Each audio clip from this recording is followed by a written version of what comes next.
Então vamos falar com ele, já que o relator está nos estúdios da CNN lá em Brasília. Deputado federal Pedro Paulo, do PSD do Rio de Janeiro. Deputado, obrigado por nos visitar aqui na CNN. Começo a nossa conversa perguntando quando o texto final deve ser finalmente apresentado. Deputado, boa noite. Boa noite, prazer estar aqui, Naka, Daniel. Estava com saudade de estar aqui no estúdio falando para vocês e a todos que nos assistem na CNN. Na verdade, Naka, os textos estão prontos.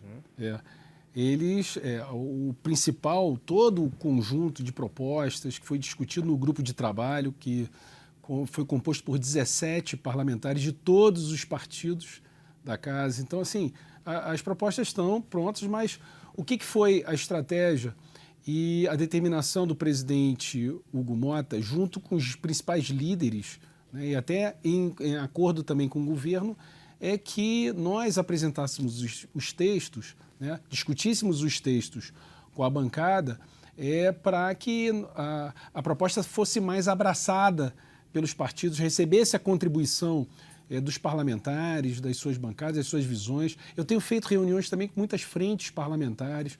Então, assim, para que o texto ganhe mais tração, para que, na medida que a gente apresente, a gente possa até estudar numa concertação política, nós podermos adiantar processos legislativos e ter a possibilidade de chegar ao plenário uma proposta amadurecida e pronta para ser votada e aprovada na Câmara dos Deputados. Então, assim, o trabalho intenso, perdoa até um pouquinho do atraso aqui no programa, eu estava justamente em reunião com a bancada da Federação, União Brasil e PP. Antes, tive reunião com a bancada do PT, estive com a bancada do meu próprio partido, tem uma série de reuniões, de agendas com as bancadas marcadas na próxima semana. Então, todo esse trabalho, toda essa sabatina, né, toda essa testagem do texto e das propostas nas bancadas é a parte desse protocolo que a gente deve seguir, desse caminho que a gente deve seguir para ter um bom texto para ser aprovado no parlamento. Eu quero adiantar aqui,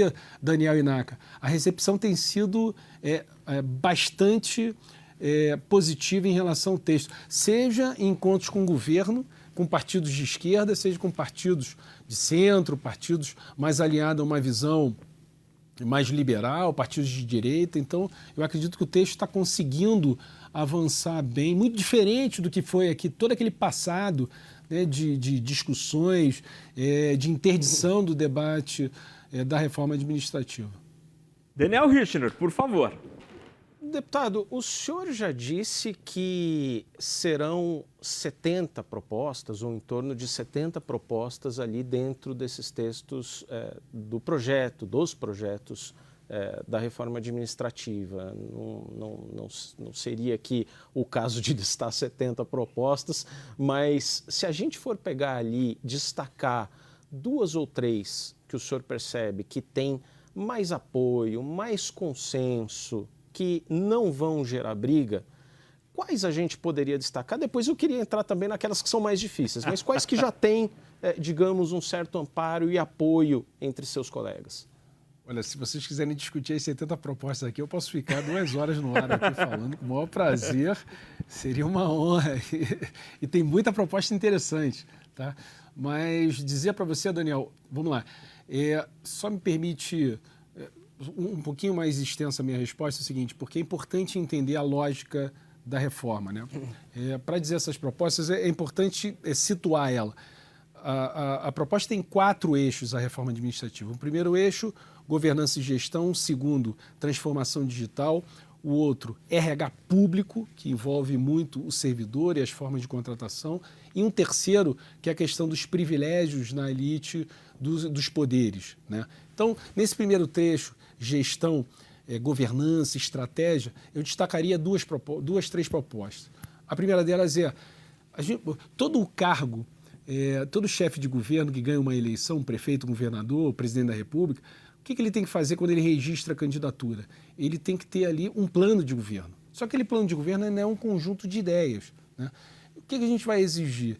que todo chefe de governo, assim ganhar a eleição, ele em 180 dias, né, depois de ouvir Fazenda, obras, planejamento, enfim, os órgãos, quem está com a mão na massa ali no serviço público, em 180 dias ele apresente um plano dos seus 4 anos de governo mais consequente, objetivo, com indicadores, com metas. Isso é absolutamente saudável e nós queremos tornar isso obrigatório para que todo chefe de governo faça isso.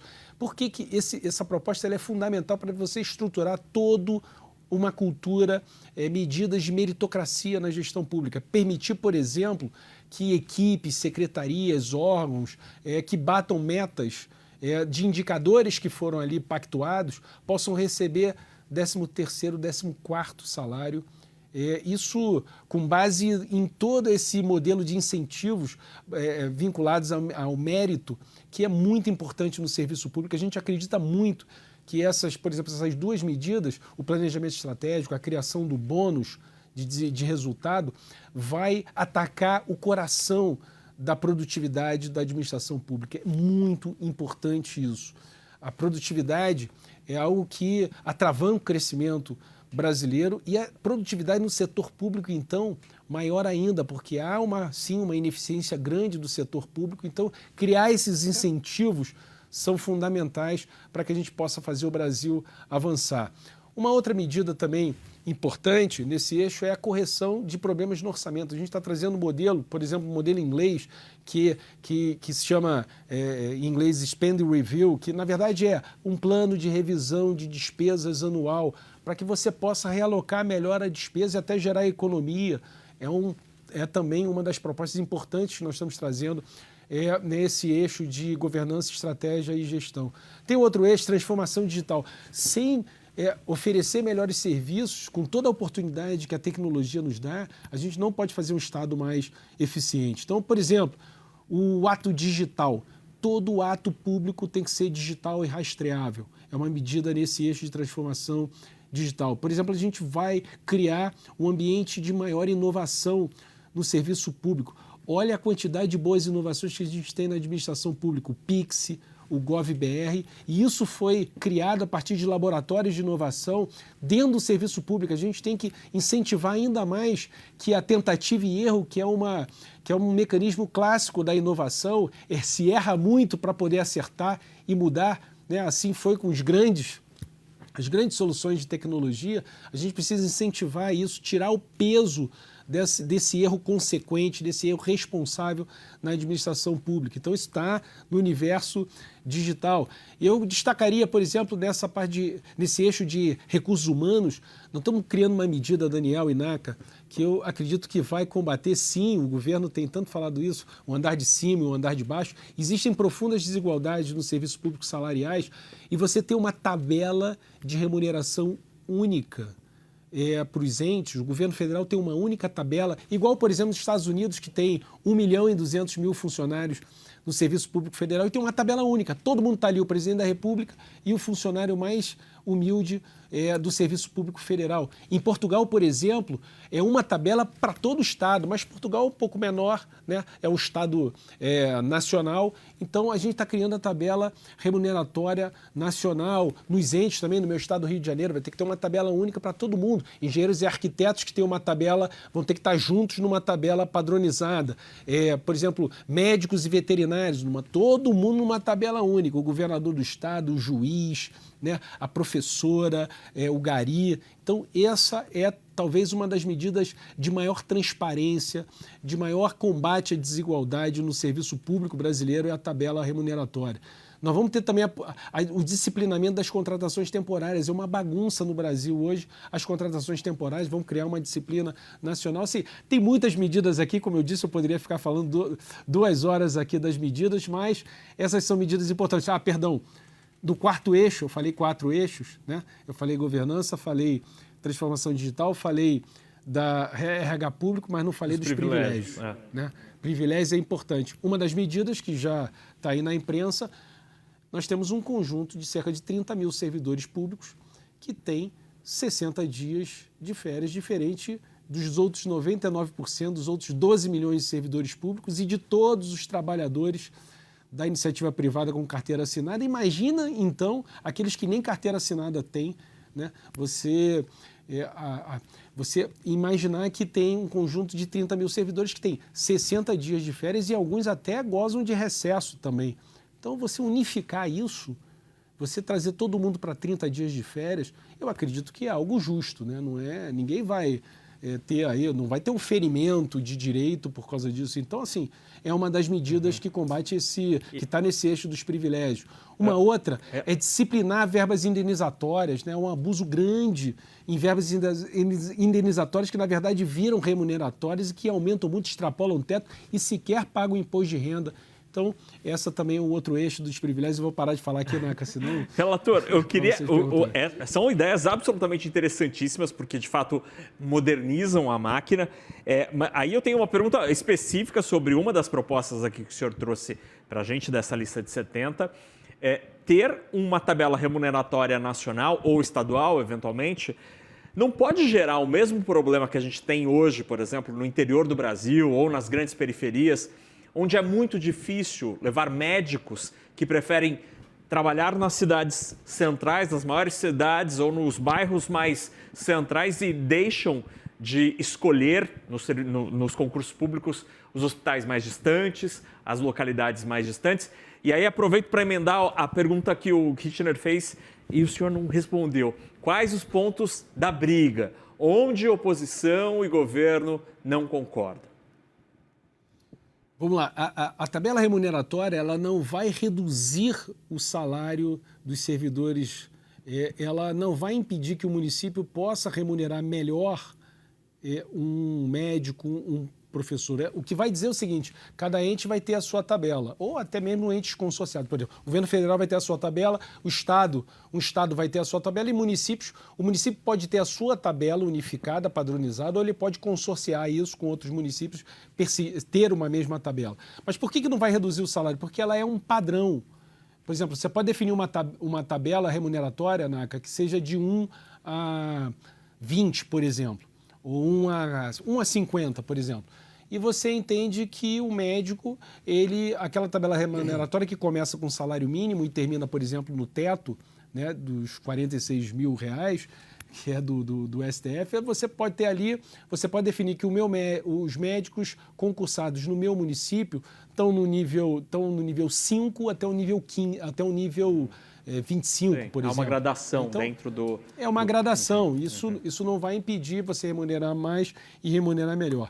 Quanto à questão que o Daniel colocou sobre as propostas que têm mais resistência, por exemplo, em relação ao governo, né? Tem são muito poucas divergências. Imagina, nós tínhamos na história recente a PEC 32, que era manifestação, brigas, né? Discussões, interdição da proposta. O que a gente está falando aqui é de sutis diferenças que estão acontecendo. Por exemplo, uma delas com o governo é em relação ao concurso estatutário por prazo determinado que a gente está criando. O que é isso? É a possibilidade de você ter um servidor com vínculo estatutário, gozando de praticamente todos os direitos de um servidor estatutário, a estabilidade, os benefícios previdenciários no período que ele está estatutário, a proteção, enfim, tudo durante esse período, mas ele foi concursado por um serviço que, por exemplo, a gente sabe que no futuro vai acabar. Quer um exemplo, Daniel? Um auditor fiscal do ISS. A reforma tributária acabou com praticamente com toda a responsabilidade nas cidades, de ter grande volume de auditores fiscais para fiscalizar, para arrecadar ISS, porque agora é tudo federal.